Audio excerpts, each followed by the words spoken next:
one of the organizers of today, held a coffee for neighbors to hear Dr. Helen Caldicott speak. So there we go, the tip of the iceberg. Here we are nearly 40 years later, and I am very pleased and excited to introduce the woman who changed my life, Dr. Helen Caldicott. We all know this already, but you're a renowned activist and speaker, Nobel Peace Prize nominee, founder of Physicians for Social Responsibility, a WAN, a prolific author, and many other things, and we warmly welcome you back to Newton today.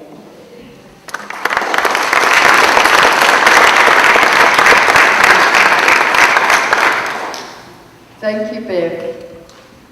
So Bev heard me in a church somewhere in Newton, and that got Bev going. But to hear of all the things that have happened out of Newton, actually, when you think about it, we led the movement in America against nuclear weapons. It was started in Newton, I believe, and we've been extremely powerful and effective till now. So what are we going to talk about? Well, I'm really frightened. For the first time since the Cold, and I just speak off the top of my head, so go with me. For the first time since the Cold War ended, America and Russia are confronting each other over a war. The neocons, so-called, in Washington have no idea about the dangers that they're promoting. The revolution wasn't a revolution, it was a takeover in the Ukraine, was orchestrated by the State Department and the neocons, Victoria Nuland, husband Kagan, and others. America has been given Ukraine $5 billion, I think, in the last 5 or 10 years. Yanukovych was the Prime Minister, democratically elected. He was a little bit corrupt, but so is everyone. Look at Washington. And the EU wanted to include the Ukraine, and NATO wanted to come in too and work with the Ukraine. Now, NATO is America. Let's be frank. It's not any other country, it's America. They run the whole thing. When Gorbachev ended the Cold War, America promised Gorbachev that it would not increase NATO and the countries right up to the Russian border. Well, it has. And in this book I wrote years ago, just before Bush II, George II, went into Iraq, I discovered that in fact Lockheed Martin and the president of Lockheed Martin had been in the Eastern European countries, formerly part of the Soviet bloc, encouraging them to join NATO. Why? Because a country has to be adequately armed to the teeth to join NATO, and Lockheed Martin was very keen about that because that's where the weapons would come from. It's extremely provocative what America's been up to. Extremely provocative. Can you imagine if Putin or Gorbachev had said to Canada, hey, we want you to be part of our bloc, and what's more, we'll fund you? What would America do? It would go Burko.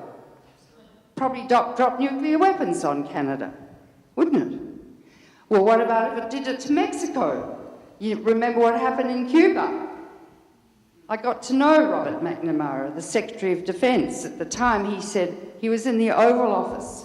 He said, Helen, you don't know how close we came to within minutes of blowing up the world.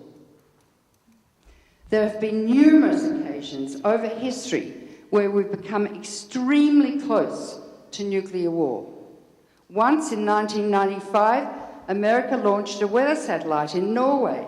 It informed the Kremlin it was going to do it, but the Kremlin loses stuff. They're sort of a bit hopeless, and they forgot. So their early warning system picked up this rocket and thought, my God, one of the Trident submarines that patrol the coast just next to Russia all the time, and their weapons take only 15 minutes to hit Moscow. The Kremlin thought, of course, America's launched a first strike. So for the first time ever in the history of the Kremlin, they opened the football. Hands up those who know what the football is. If you watch the president at the moment, Obama, but any of those characters there, always walking just behind him is an officer with a suitcase.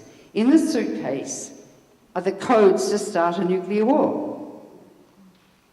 When Reagan was shot, they lost the football for 2 days. They didn't know where it was.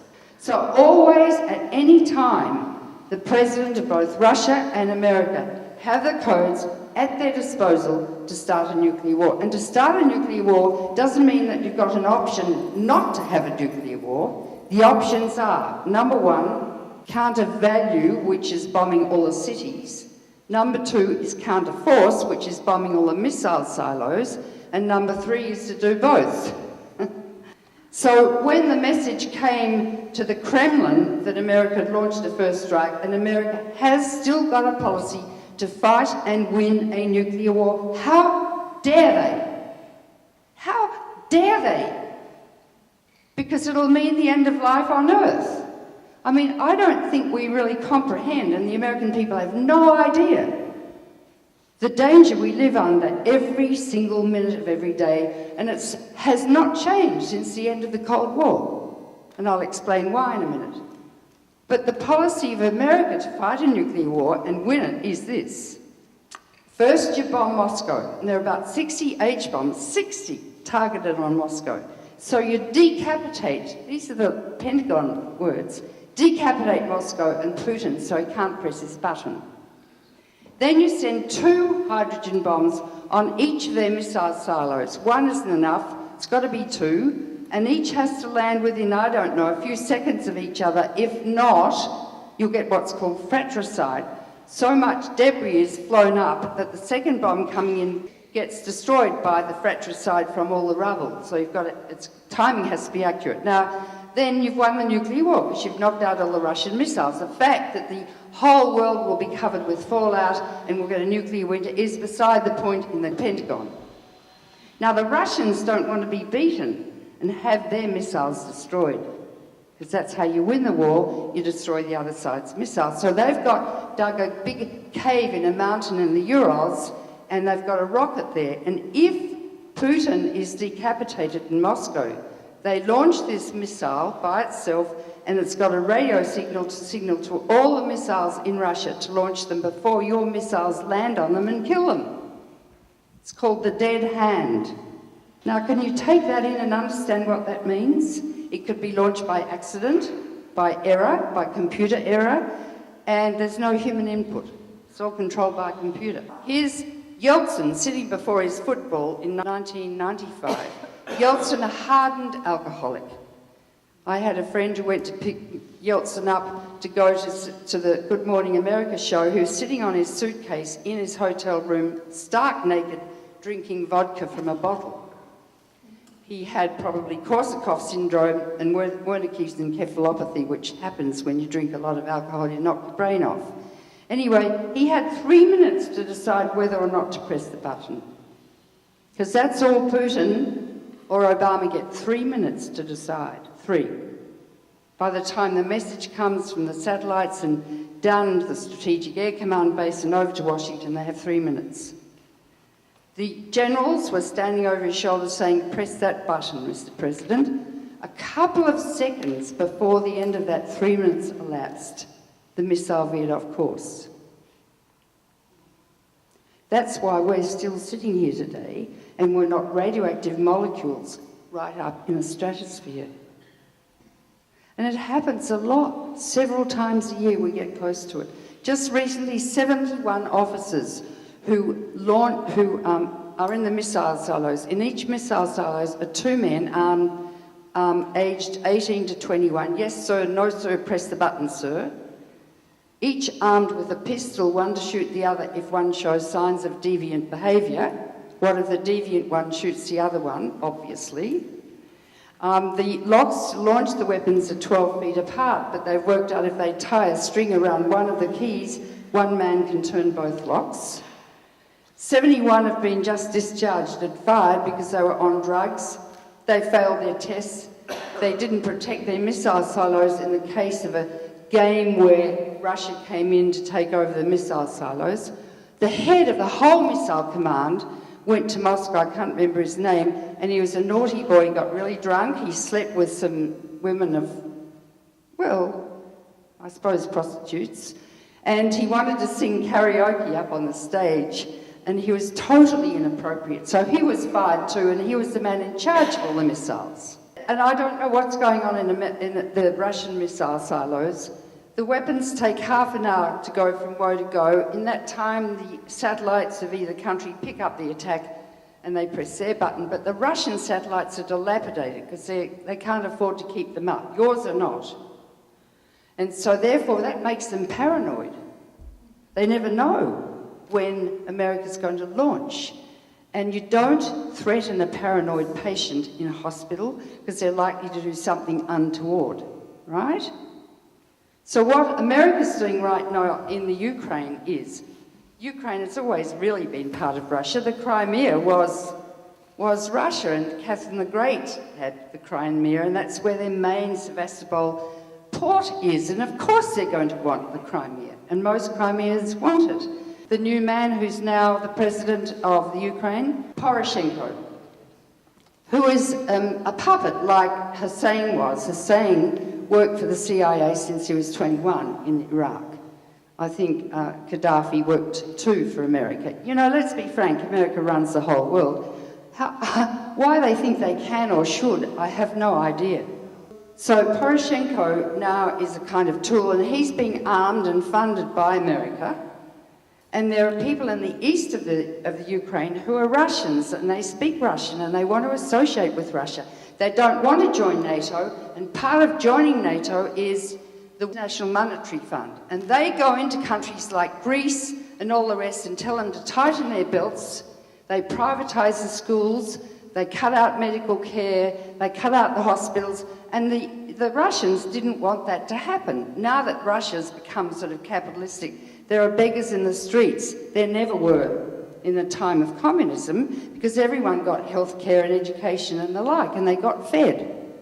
Now, because the very rich have stolen, you know, the forests and the oil and the gas in Russia and become billionaires, people are starving in the streets. As Naomi Klein just wrote her book, and I can't remember the name of it, Capitalism is Destroying the Planet. And we know that from the book written by, who's the Frenchman who wrote the book on capitalism just recently? Piketty. Yeah, we know that. And that's caused a lot of heartburn in Washington. But it's true, because the only really rich people here are the ones who have capital. And you can't work hard enough to get enough money unless you're really obscenely sociopathic and take advantage of other people, etc., to make that money. So capitalism doesn't work in a world with finite resources, and we're running out of the resources. How can we keep making stuff and buying stuff and making stuff? I go into Whole Foods. I've never seen so much food, ever. And I live in quite a wealthy country in Australia. I mean, I don't think people here realise the wealth in this country that's so inappropriate. Anyway, I'm off course. But what's really worrying is the Ukraine. Because I read recently that Putin has put his weapons on a higher state of alert. On 9/11, Stratcom went from DEFCON 5, which is the lowest state of alert, 5, 4, 3, 2, just before you launch. That's what always happens in a state of international anxiety when countries don't know what's going on. Almost certainly your weapons are on a higher state of alert too. Now, lots of things can happen. Once the satellites pick up the gleam of the weapons going through space, and once a flock of geese and a rising moon nearly set off the weapons to launch them. Computer errors. There are over 1,000 computer hackers into the early warning system or into the Pentagon per day, because these kids are smart. You know, you can imagine a 16-year-old, very, very intelligent, thinking it might be a bit of a ball to blow up the world and hack into the early warning system and launch the weapons. I mean, young boys, and I've got a grandson like that, they've got virtually no frontal cortex. It hasn't developed yet. They think that might be a great thing to do. There are so many ways a nuclear war could start, particularly at a time of heightened international tension, as now. And there's no one talking about it. I don't see, and the New York Times is promoting the whole darn thing, saying that the Russian people, They're not separatists, they are part of the Ukraine. They're calling them, what, insurgents or terrorists? It's absolute rubbish.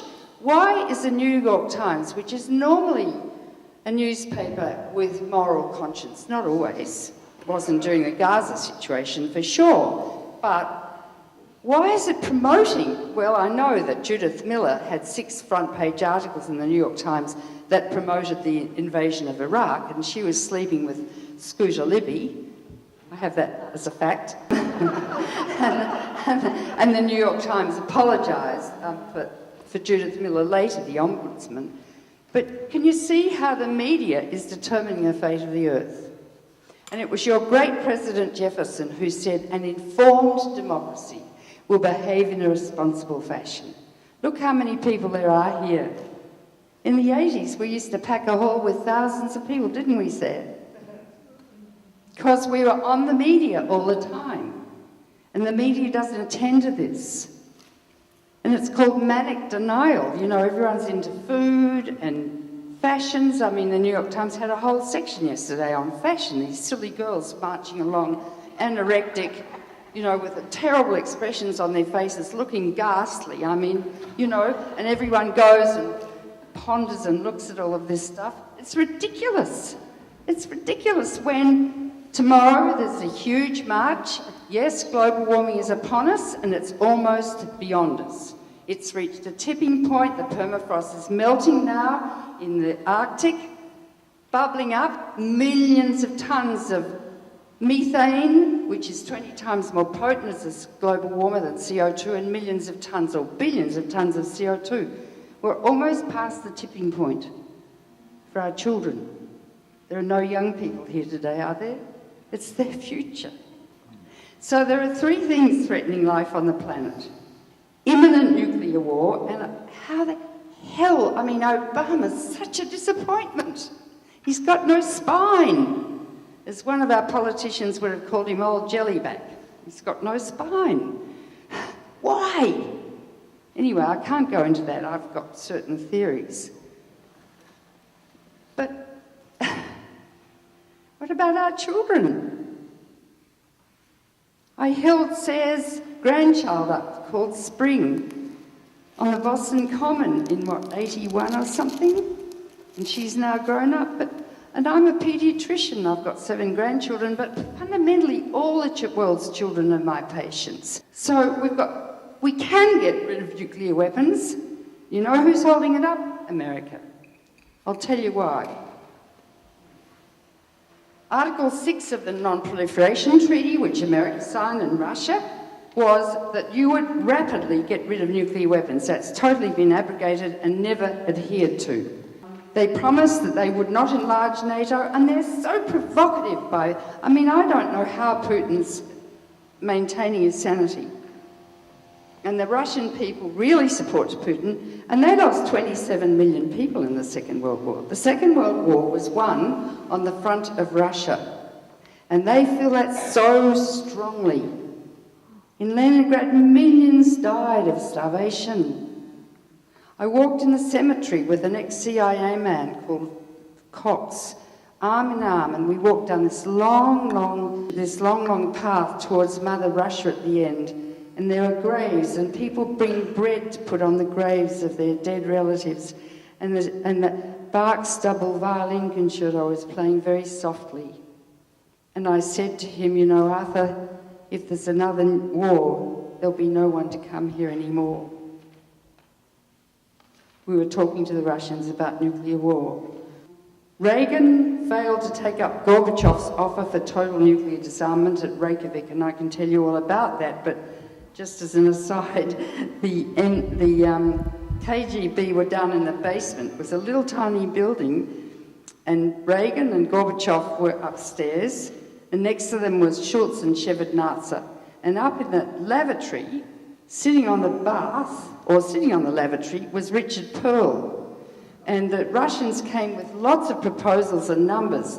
The Americans came with nothing. They had no paper, so Richard Pearl was drawing numbers, writing numbers on bits of lavatory paper, as Schultz rushed up to tell him what Gorbachev had proposed.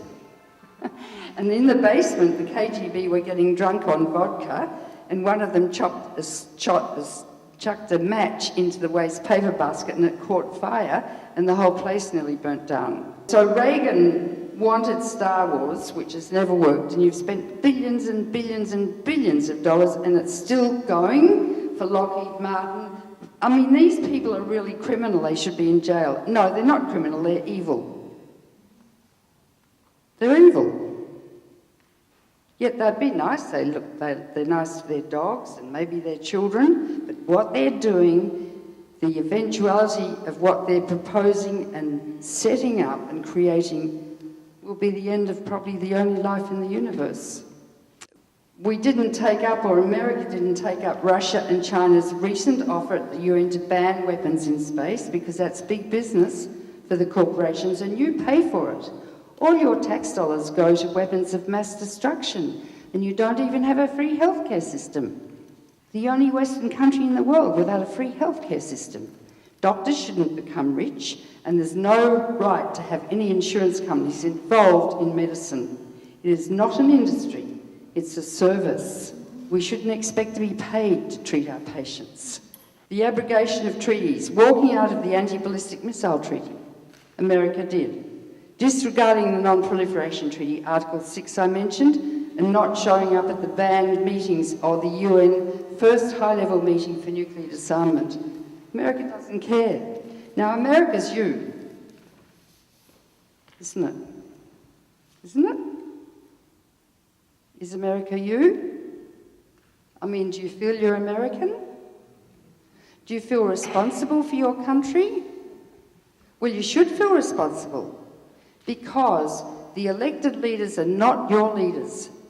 You're their leaders in a democracy, and they are your representatives. Obama is not your leader. He's your representative. And unless you used your democracy and go and see these people every time they come back to their district and educate them and teach them and mobilise the schools and everyone, then they become corporate prostitutes. The only one who isn't is Bernie Sanders. Yeah. So the money is destroying the earth, and I think what Naomi Klein said is correct. I'm here now because I held a conference last year called the Medical and Ecological Consequences of Fukushima with the best oceanographers and evolutionary psychologists and the whole thing. And the book is coming out with the proceeds called Crisis Without End. I am holding a conference now in New York at the Academy of Medicine in February called Artificial Intelligence, Human Fallibility and Nuclear War. And I'll end with this. What I didn't know and what I'm just learning is Stephen Hawking and people at MIT called Max Tegmark and others are predicting that computers are moving so fast that within 5 or 10 years, computers are going to take over everything, including harvesting the crops, making the food, everything, and there'll be virtually no jobs for people. And if you go to New York now to get in an elevator, you have to program the elevator at the bottom, which floor you're going to. I mean, everything's starting to happen. But the computers will become so intelligent that they will be able to reproduce themselves. And you cannot program conscience or morality into a computer. And Stephen Hawking and others had an article recently in The Atlantic to say that they're very worried that computers could start a nuclear war by themselves. And it's right on the cards. And yet these men know and are worried about this, but they can't stop themselves creating what they're creating, like the Manhattan Project and nuclear weapons. What we have to do, therefore, is educate people. And I actually have to raise $200,000 to fly people from all over the world to come to this conference, which is imperative. And it's hard to raise money these days. I don't know if you know anyone who would be interested in saving the planet. I would welcome some support very much. But, and you have to wonder how you can get yourself on television these days. Do you know? Greenpeace always does, by climbing up towers of nuclear power plants and the like. And Fukushima, I could talk at length about that now.